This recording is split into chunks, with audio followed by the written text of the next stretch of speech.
Hi guys, welcome to the channel of love. Interesting, I just had a message literally pop up. I press live and a message comes up and it says hi.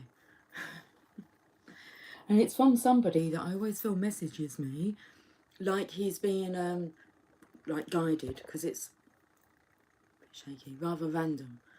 And it will either be hi or a love heart just comes through. And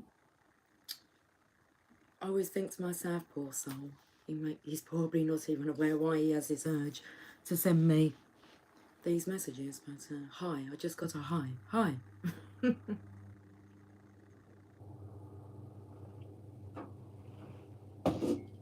And to be honest with you, it's like I rarely respond back. But sometimes I do. But he normally sends it at a time when, like, I'm kind of like busy. So one come through when I was out for my Christmas meal, my Christmas do. Hi, how are you? So I'm at my Christmas do. So it's like I don't respond. This is just like an acquaintance, somebody that I know. We're going to use some cards that I've got at hand. So I've got a bag of boxes. Not a box of bags, a bag of boxes. And I'm just going to have a look and see what cards are in here. Okay, we can use those. Have we got any tarot? We have. We've got this tarot deck, which I'm not even sure if I've used this on the channel, but we'll have a look.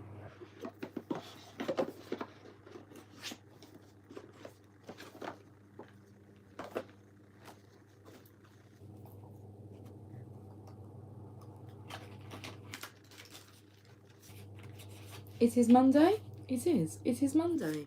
Is it Monday? Happy Monday. What's on the cards then for this Monday?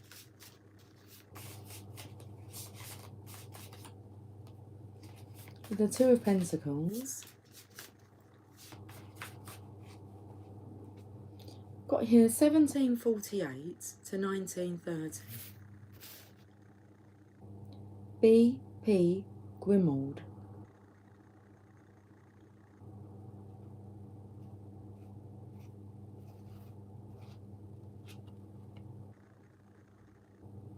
The thing that's interesting with this card, it's normally like a complete figure of eight, the infinity symbol. Are we here to like complete something that's like between the time of 1748 to 1930, like something was practiced, and then between say let's over the last 100 years, it's kind of been lost in transition, lost in translation. And so there's something that needs to be completed. My heart feels quite hurt. I feel like it's going to take two of you to do this. Hi, Original. Good afternoon, lovely. Good afternoon. It is 13:06 in the afternoon. Wow. I was going to say you have something to like complete in the afternoon of your life. So I'd say I'm in the afternoon of my life. I'm 46, midway, the afternoon, 1 o'clock-ish. The Ten of Cups is here.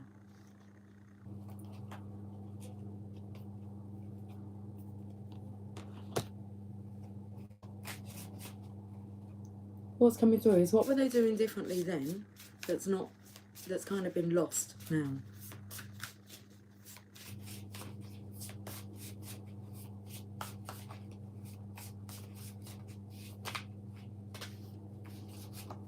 Okay, so the now seems to be lost in technology. The Seven of Swords. Well, that's the sneakiest card in the deck. Lies. Deceit. Okay. Oh, that's quite nice, because I'm taken to, like, I'm not going to say like my beliefs, but my wishes are that we kind of go back to exchanging our trades, okay, rather than the money. Because I'm taken to like this patchwork, should we say that? And it looks like a stool, a little four-legged stool that had this kind of woven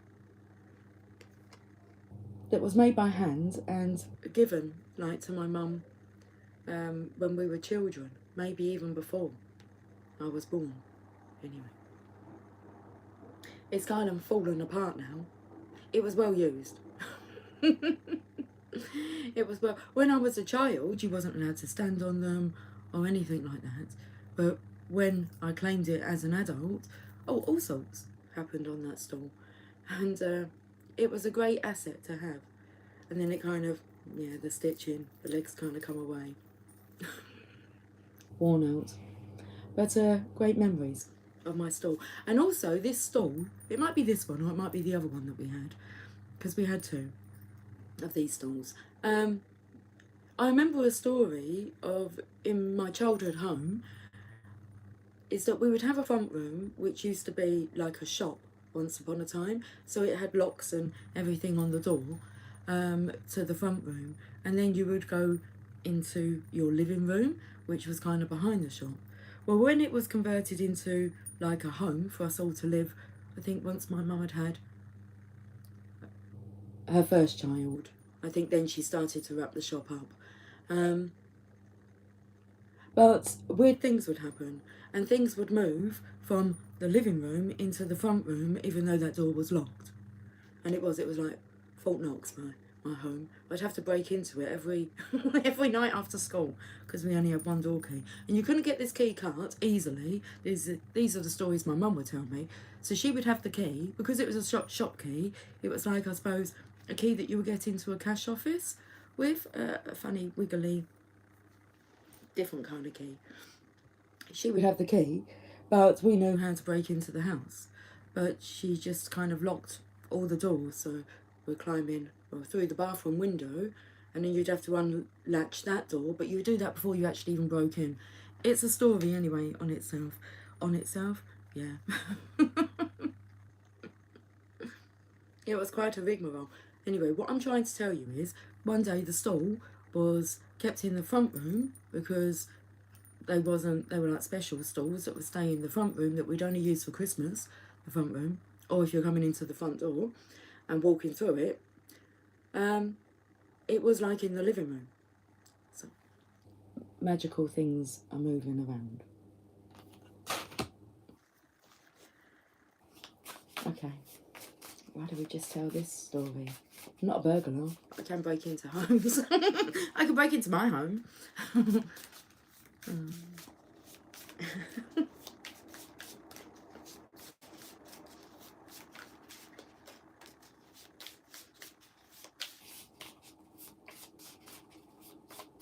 Sometimes it was Mission Impossible, because that's what's going through my mind. It's like Mission Impossible.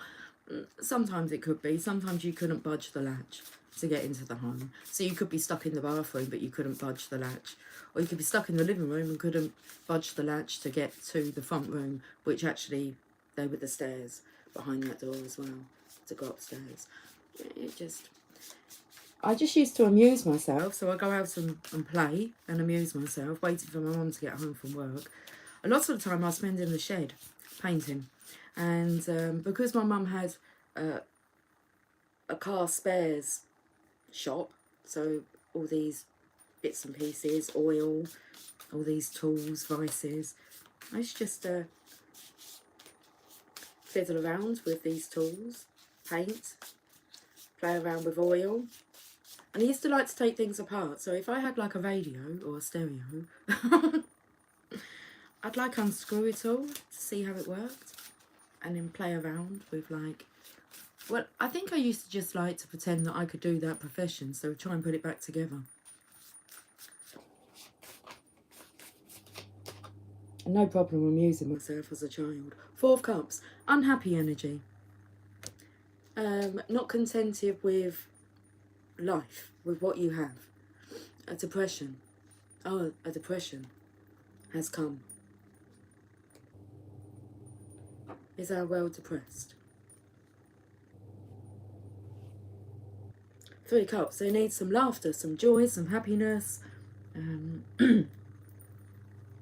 Jovial. What's jovial? Is that a word? Jovial. I've got the dictionary.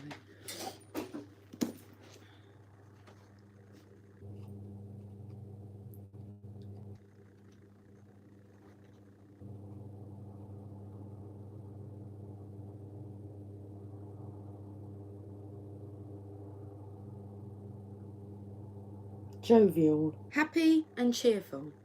I don't know if I'm pronouncing it right. Now, technology would help me out with that, wouldn't it? It would actually speak it for me. Okay. Jovial. Happy and cheerful. Joviality.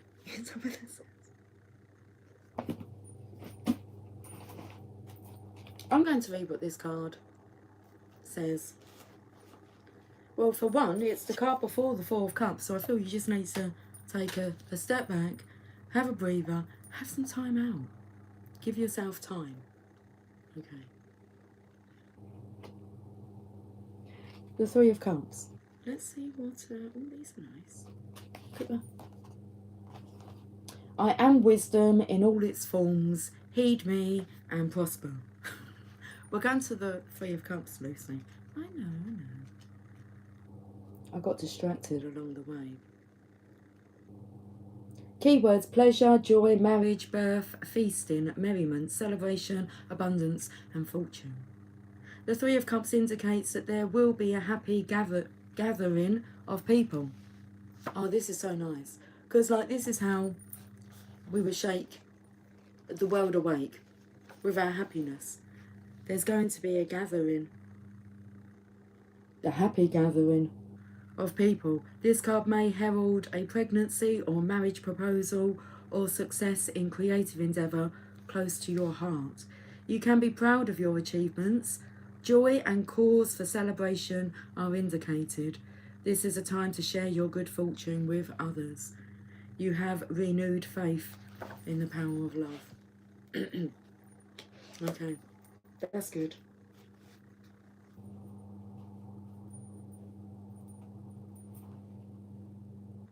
What's coming through is share the song Do You Believe in Life After Love?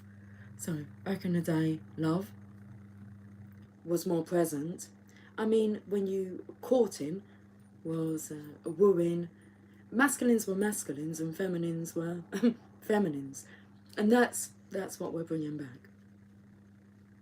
Allowing the masculines to be the masculines and the feminines to be the feminines, but balanced in each other's energy.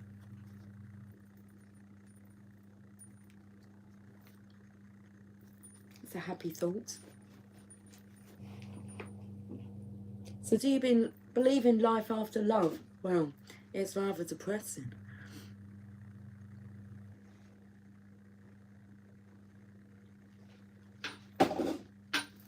Everybody was kung fu fighting. Huh.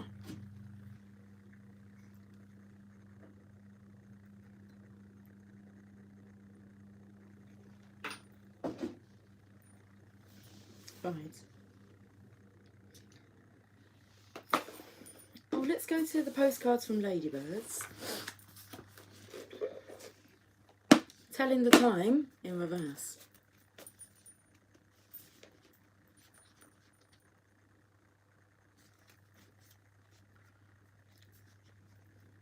By Meg. Just takes me to my daughter. She said to me yesterday, because I made comments about her connecting with the divine, and her words were, well, I've just decided that maybe it's best I do something with this connection I have, this gift, rather than just sitting on it. That's what she said.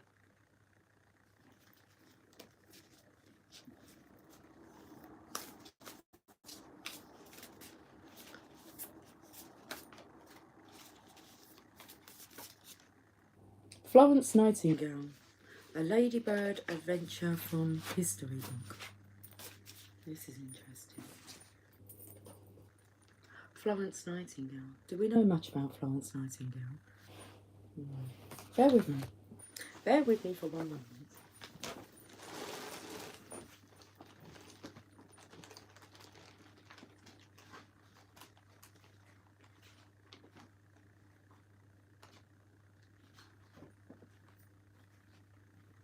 So I spoke to you guys about the collection that I had from a child that my mum would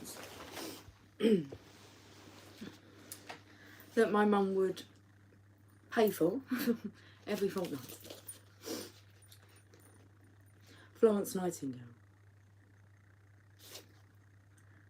The Charge of the Light Brigade.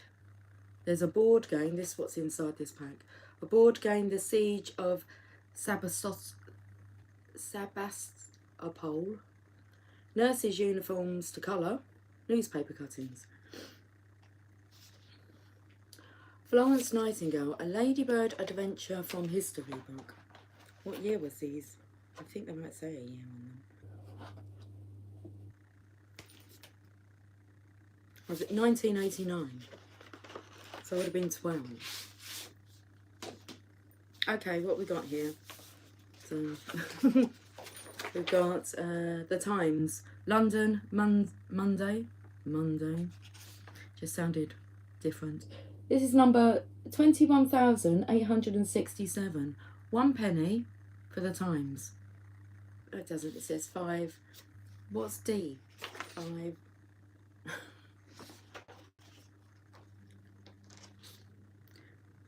So London, Monday, October the 9th, 1854. Oh, we're looking at dates, aren't we? 1854. They kind of highlighted some bits here, so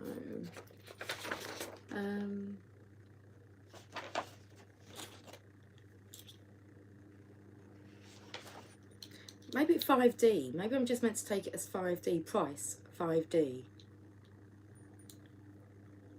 I'm going to read this one first, the red one. It is easy to discover by a walk through the barracks how much the unfortunate 23D and 33D regiments have suffered. It seems that almost the half of those who are lying on every side in mortal agony belong to one of these ill-fated corps. The 23D, it is said, has lost more than 400 men. It is with pride that an Englishman observes the appearance of these sick and wounded soldiers. Although the barrack is a vast hospital, and everywhere the eye encounters pale faces, forms bending with weakness, fever-stricken spectres creeping along by the support of the walls, or crouching in corners with listless countenances, too weak to take notice of the scenes passing around. Although everywhere there are noise and discomfort, with that admixture of dirt and unclean smells which are unavoidable in such a place. Yet the men have a soldierly look and an appearance of energy and determination which are hardly to be found among the invalids of any, the invalids of any other service. Yesterday, as the wounded were brought from the vessels, the wounded were brought from the vessels, and I class this as being a vessel. Each man was asked his name and regiment before the litter entered the gates. Some were too far gone to reply. In some, delirium had taken away all consciousness of external things. But wherever the poor fellow had strength to answer, he spoke with a military promptness as if on parade, and tried to make a salute and raise his head in respect to his questioner. Wow.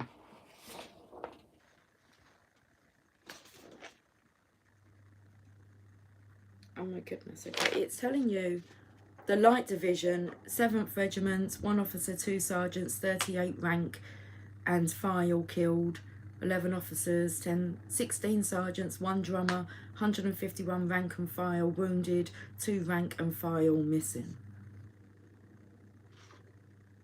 Return of, and it just carries on with the different regiments. Return of casualties which occurred in action on the River Alma Crimea, September 20th, 1854. The 13th Light Dragoons, 1 horse wounded, artillery, 3 officers, 9 rank and file, 26 horses killed, 1 sergeant, 20 rank and file wounded. Royal Engineers, 1 officer wounded. Okay, in the bottom here it says the Duke of Cambridge is perfectly well. His division and that of General Brown behaved splendidly. These cuttings from the Times concern the Allies' costly victory at Alma. Contrast Russell's vivid description of the wounded with Raglan's more formal report. So we've got the nurses here. They bring colour to your life. Nurses' uniforms. To role playing. I used to love playing doctors and nurses. But the thing is, I would get needle and thread and like literally stitch your fingers together. This skin here is fine.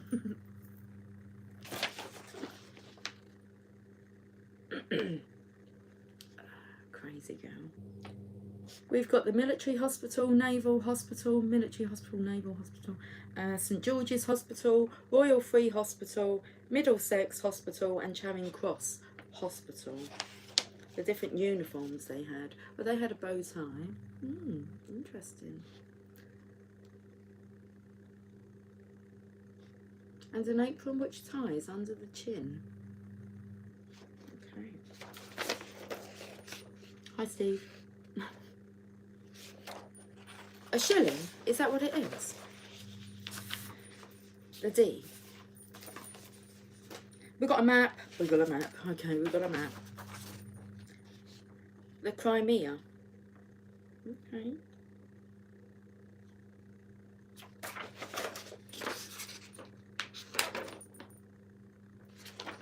What else do we have in here? The charge of the Lights Brigade. Oh, I think it's a song or a poem. Half a league, half a league, half a league onward, all in the valley of death, rode the 600 forward the Light Brigade. Charge for the guns, he said, into the valley of death, rode the 600. That was verse 1. 2. Forward the Light Brigade, was there a man dismayed? Not though the soldier knew someone had blundered. There's not to make reply, there's not to reason why, there's but to do and die, into the valley of death rode the 600. Number 3, cannon to the right of them, cannon to left of them. Oh, cannon to right of them, cannon to left of them. Cannon in front of them, volleyed and thundered, stormed at with shot and shell, boldly though rode and well, into the jaws of death, into the mouth of hell, rode the 600. I say this strongly suggests that 600 divine masculines are soldiering on. 4. Flashed all their sabres bare, flashed as they turned in air, sabring the gunners there, charging an army, while all the world wondered, plunged in the battery smoke, right through the line they broke, Cossack and Russian, reeled from the sabre stroke, shattered and sundered. Then they rode back, but not the 600. Okay. Cannon to right of them, cannon to left of them, cannon behind them, volleyed and thundered, stormed at with shot and shell, while horse and hero fell. They that had fought so well came through the jaws of death, back from the mouth of hell, all that was left of them, left of 600.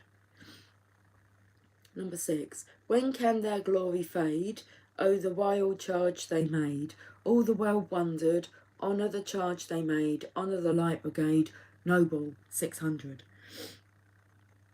Interesting. Alfred Lord Tennyson. I don't know who he is. And then we have the actual magazine. The Crimean War, a trainee nurse. I don't know if I feel drawn to... The Lady with the Lamp. Okay, we can read this. 1856.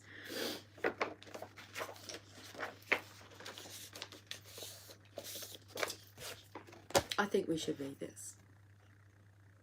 The Lady with the Lamp. I'm going to read this writing here. I'll try to. The scene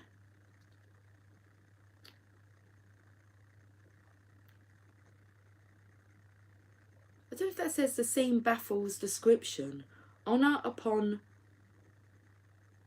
crowds upon my mind. The misery of the dying was also aggravated by the vermin.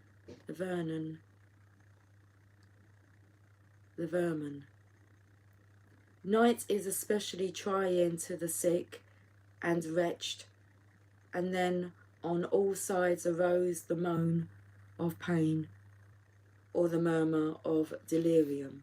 At this period there were no night nurses, but Miss Nightingale, lamp in hand, each night travelled alone the 4 miles of beds. How many lives this lady has been the means of saving. How many lives this lady has been, I'm not sure.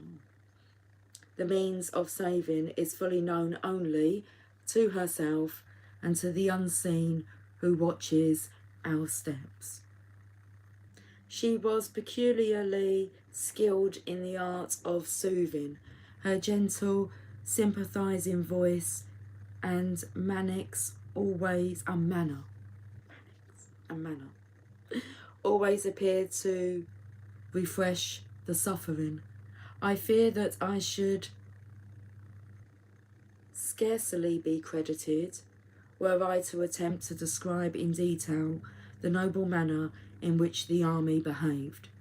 They were thankful for the slightest attention and frequently did all in their power to conceal the pains they endured, lest we should be distressed.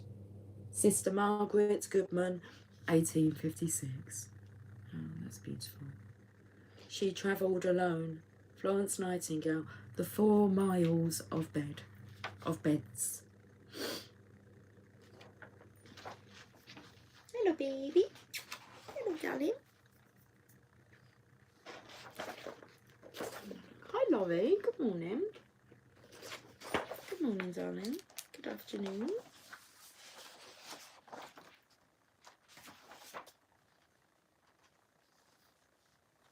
A ministering angel, a probationer or trainee nurse gives her impressions of her first weeks at the Nightingale School.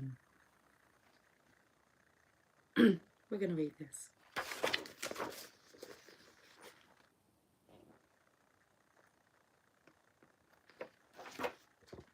The way we were.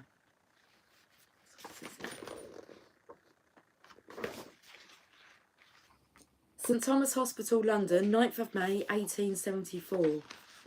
My dearest sister,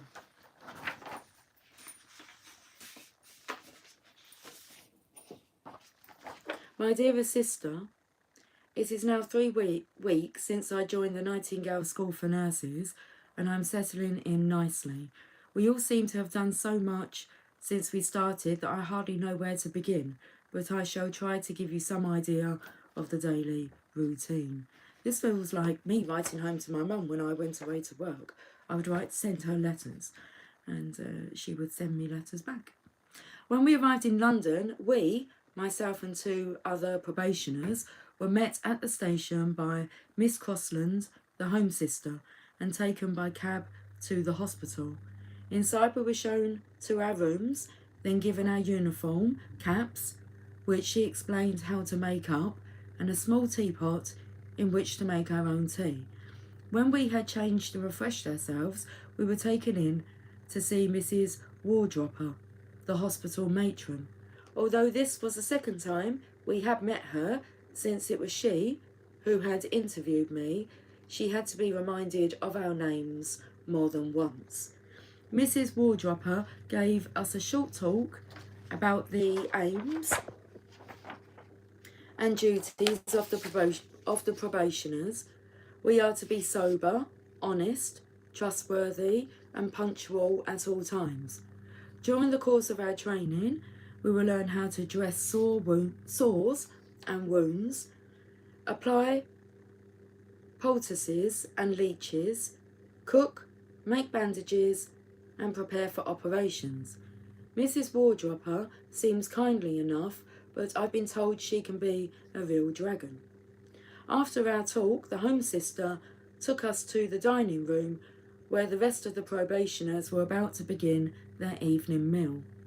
All the new girls were given a plate, knife, fork and spoon, and after prayers, we began our meal. The food is simple but wholesome, but I was surprised to see some of the girls turn their plates over after their first course. When the pudding came, we saw why. We only have one plate for both courses, and some girls prefer to eat their pudding on the underside. The work we are expected to do is hard, but I have fallen into the routine.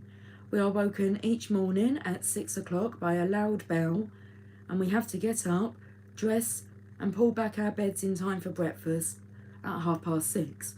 After breakfast, we have a short time to return to our rooms, make the beds, and tidy up ready for inspection by the Home Sister. Then at 7 o'clock, we all go to our various wards. I have been put to work in Victoria Ward, a woman's ward, and it is my ward sister, Miss Smith, who is in charge of our instruction. She preaches order all the time. The floors must be scrubbed spotless, and the beds made perfectly without a wrinkle. The bed covers must be even and fall exactly 6 inches, 15 centimetres, from the floor, so we are constantly tugging and smoothing them. My duties on the ward are fairly menial at the moment. We have plenty of dusting, washing up and making beds. I assist the older girls in washing the patients, each of which is given a number, which seems a little strange. Each ward has a system which enables the girls to have a 2-hour break from their work each day. As Miss Nightingale insists, we take some fresh air and exercise. Often the girls go out walking in pairs only until it is time to go back. We are supposed to leave the wards at 8:30 at night, but this is not always possible when the workload is heavy. A working day can be as long as 15 hours, and we only have half a day off every fortnight. Since I began, I have only attended 2 lectures by the Honorary Surgeon Mr. Croft, one on anatomy and one on hygiene. More lectures are attended by the special probationers, the ladies, who come from better off homes than ours. Their training is different because after a year they are expected to leave and run new hospitals. They have very little contact with the patients, and it is the contact that I like best. It carries on. Every month we have examinations to test our progress. I am not looking forward to this at all. The other girls have told me that if my work is not satisfactory, I will get a dressing down by the ward sister in front of the Home Sister and Mrs. Wardropper. Still, I seem to be learning quite fast. Cooking and bandaging are easy, and I have learnt in the last week how to dress bed sores and take the patient's temperatures. I was also allowed to help a trainee surgeon dress a complicated wound. It took about half an hour, and I think he was more nervous than I was. Unfortunately, I couldn't say much to him because probationers are forbidden to talk to the male students about any subject but work. I think they are afraid that we will fall in love and marry and forget our vocation completely. The most irksome task for most of the girls here is writing the diaries. Each of us is expected to keep a diary of everything we do on the ward, and these are read every month by Miss Nightingale. You ask in your letter if I have seen Miss Nightingale. I saw her once at her home, which was beautiful and full of flowers and cats, when I went for my interview. But she is known to be a recluse and never visits the hospital. She corresponds with the girls regularly, however, so we feel her presence with us.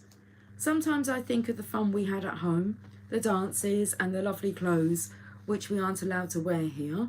On the other hand, I like keeping busy and being trained to do something important. I miss you all very much. So write soon. Your loving sister, Charlotte. That was interesting. Okay. Did I do all the bits and pieces? No, we've still got a few more bits and pieces here. What is this? The Siege of Sebastopol. Sebastopol?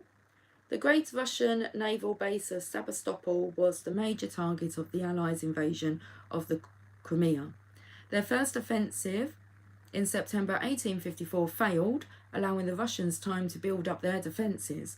But long supply lines and bad weather worked against the Russians, and Sebastopol fell to the Allies a year later. This is a game for 2 players based on the siege, where the Allies are trying to occupy the fortress of Sebastopol and the Russians are defending it. Object: for the Allies to occupy all 9 squares in the fortress. Okay.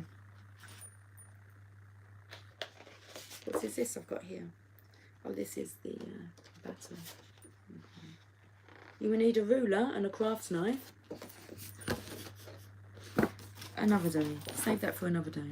And then it's a board game. For 2 players. Right, that's that. Okay. Let's take into the word frame. The framework. Right, let me put this away.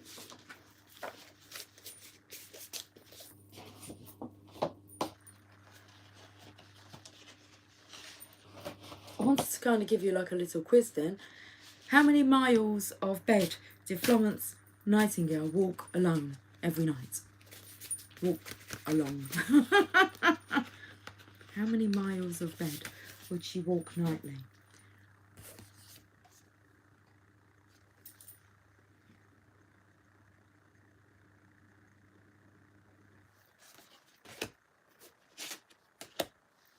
Winter here in Sweden, cold. It is cold, yes. Got to keep ourselves warm. Okay, so that was a bit different, a bit interesting. Well, I don't know if you found it interesting. Cheers. Cheers. More. Look at this. Look, he's looking inside the cup. I mean, that's number 42, so there's definitely more to come from those. Jack and the Beanstalk. That's interesting, what I can see now. There isn't a discovery on Jack and the Beanstalk. Well-loved tales. Okay.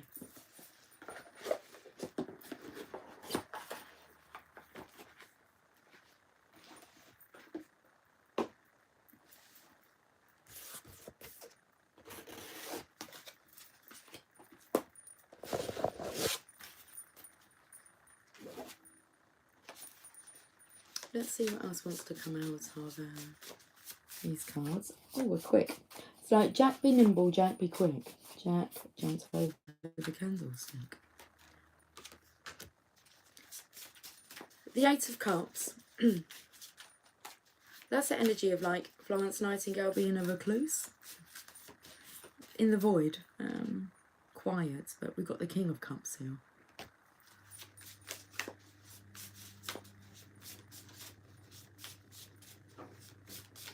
So it's like he's waiting for your ministrations, because the 8 with his cup makes the 9 of Cups, which is, I was going to say, an independent divine masculine. Excuse me. I feel like he, where's his Nightingale gone? His Florence Nightingale. Because it's like she's gone quiet.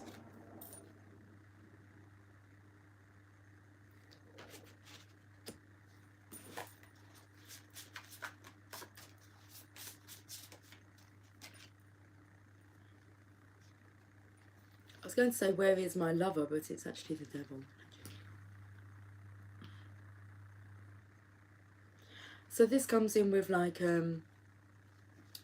walking through like the valley of death, the mouth of hell. Hello. It's not very devilish. I feel it's more of a Medusa energy. Maybe her stare could turn you to stone. I don't know. Okay, we got this again here. Right, the devil energy. That's what he's looking down at here. It's like, rather than viewing you as being like this temptress, this devil, she-devil, intoxicating love. It's like he's seeing you as Florence Nightingale now. Very healing with your presence, your manner. And let's go.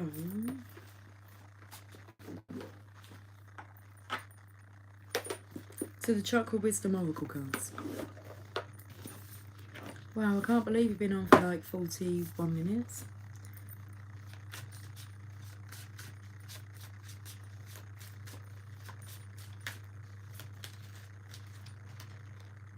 Despondence. I was going to say despondent. Despondence. Should we see what's going on?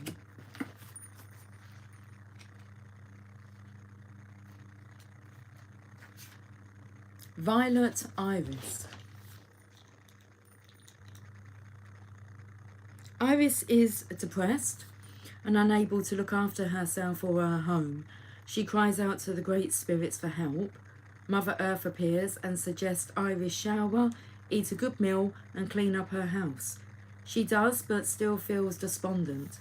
Suddenly a hurricane hits and Iris springs into action to rescue her neighbour's children. In the urgency, Iris finds the way out of depression by taking action.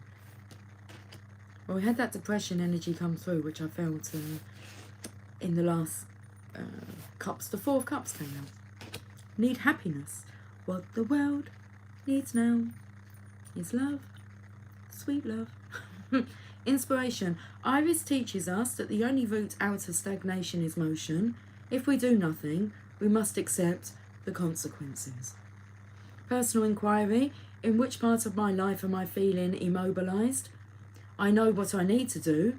Am I willing to trust myself? The key idea is feeling helpless, acceptance of circumstances, change on the horizon, taking action. Keywords: revelation, movement and encouragement. I just noticed I didn't read the little quote underneath here. It says, by taking action, I found the road out. The meditation. Imagine an expansive countryside with nothing to block the view. The wind blows and without warning carries you to a place of sadness. Ask the great spirits to reveal the action you must take. You will either intuitively know what to do or it will soon be revealed to you. Open your eyes and see that all is calm. Be grateful. Be grateful. I'm going to get another one from here.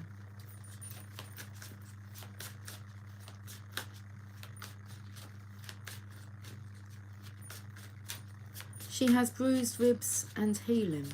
I feel like my ribs are bruised. This area has been quite uncomfortable lately, so it's interesting that you say that. Transforming.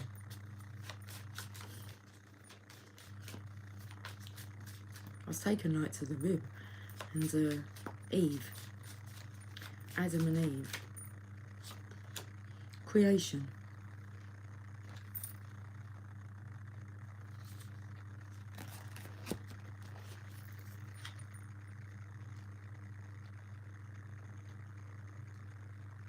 She Shaman, I will guide you to your muse. In a time before history, She Shaman walks the earth, bestowing artistic talents on a select few. One day she rests under a birch tree. Hey, says Birch, I want my muse too. Birch entertains She Shaman for a long time, singing and telling tales. She Shaman smiles, My great friend, you have had your art all along. She vows that from then on, she will give everyone their own gift. To this day, She Shaman has never left us. We see her inside every creative work. The inspiration, your path is an artistic one. Express your love in a tangible art form. It is time to make decisions. The personal inquiry, am I waiting for someone's permission to create my life? What do I need to see in order to claim my own gifts? Key ideas, open into magic, lasting transformation, divine feminine, awakening creativity, finding your muse, owning your gifts. Keywords, creativity, muse, magic.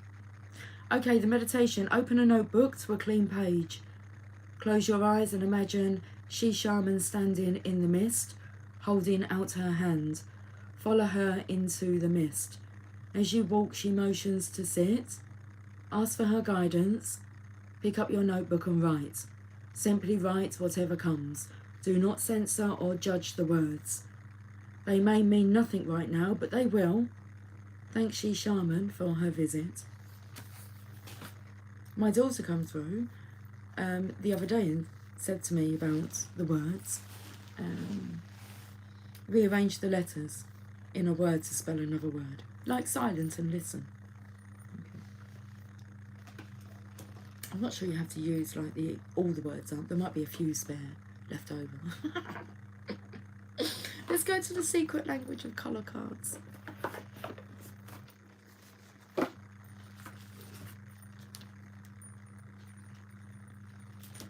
I'm going to answer you, what's Brule? Let me just call you Brule. The best person to ask a question to is yourself. That's really what I'm promoting at the moment, is going within. The person that has the answer for your question is yourself. So go within, ask yourself the question, and you will get an answer.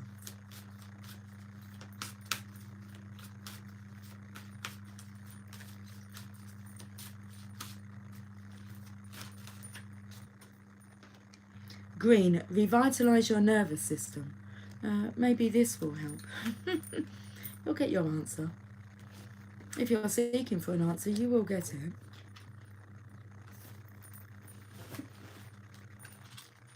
In some way, shape or form. Just be open to it. Card number 31, green, revitalise your nervous system. Green revitalises your nervous system, heart, circulatory system and liver, lowering blood pressure and releasing frustration and anger. Meditation and healing are enhanced by green. Excuse me, where did my coffee go?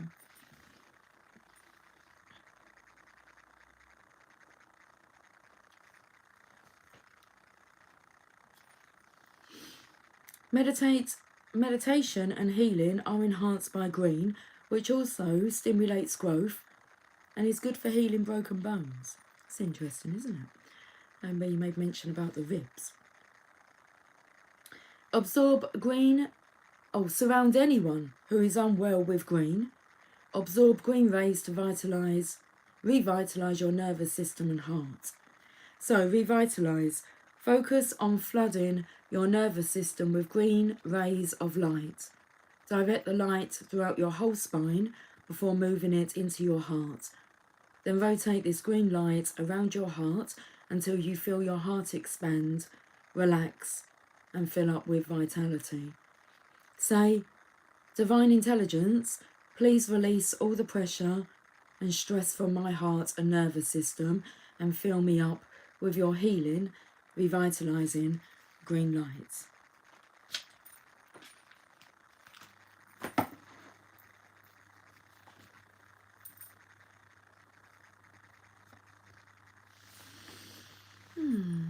Hi, Bond. Lovely green greenness. Okay, what else have I got to use here? I think I've used all the cards that are there. Oh, yeah, we'll end with one of these. This will be nice. We'll end with a message from the Sacred Spirit reading cards. And then that's that for now.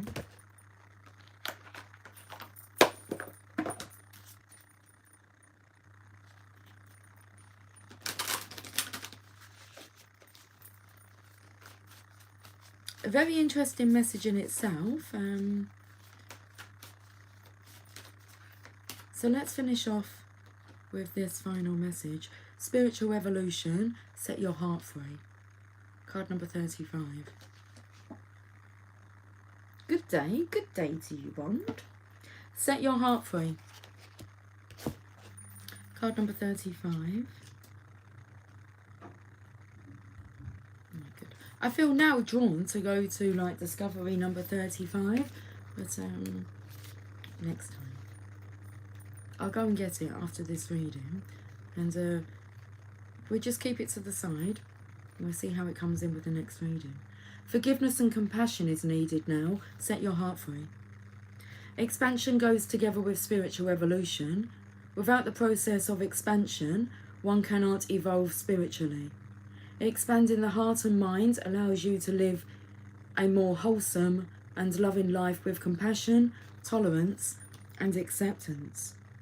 There is no denying that learning through life experiences, good and bad experiences alike, encourages soul growth on a positive level. Like a caterpillar to butterfly, individuals must go through their own transformations if they wish to excel, achieve, or move forward in life.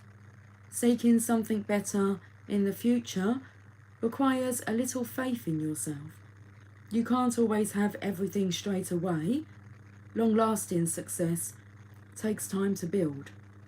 Evolving the spirit requires an individual to empty their spiritual backpack, taking out and removing experiences that are holding you back in life, healing past issues, addressing